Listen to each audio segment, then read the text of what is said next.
Babacar Fall nekk taskatu xibaar nekk fi nga xamante ni moo di RFM yëkkati ay kàddu di ko teg ci kaw ki nga xamante ni moo di Ousmane Sonko ak Bassirou Diomaye Diakhar Faye ginnaaw bi ñu santaane ne nañu arrêté liggéey bi nga xamante moom la ñuy liggéey foofu nañ ci wetu géej ga ak yu ni mel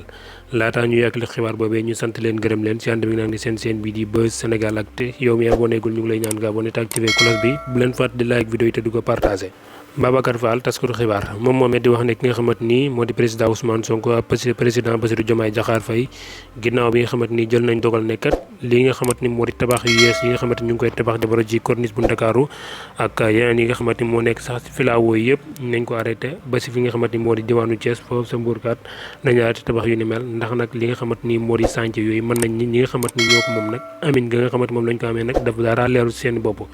mën naa nañu nag moo tax ñu arrêté li nga xamante moo di sànc yool ubbi si ab enquête ba enquête bi daal di leer waaye ki nga xamante ni moo di Babacar Fall nag tey nag tontu na ñenn si ñi nga xamante ñoo moom kër yooyu di wax ne ki nga xamante moo di Ousmane Sonko ak Bassirou Diomaye Diakhar Faye kat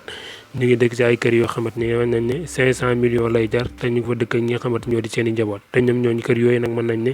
ñoom ñii nag jarul li nga xamante ni moo di seen xaalis benn yoon ana nag naka lañ mën a dëkkee si kër yooyu nag ba noppi di tere ñeneen ñoo xamante ni jënd nañ seen i kër ak papier yu leer ba noppi ñu koy tabax ñu nar leen koy tere loolee nag bu ñu leen ko naree tere nag kon ñoom ñi nag dañoo war a leeral ba noppi li nga xamante ni moo di seen kër yi nga xamante ni ci la ñu dëkk te jënduñu ko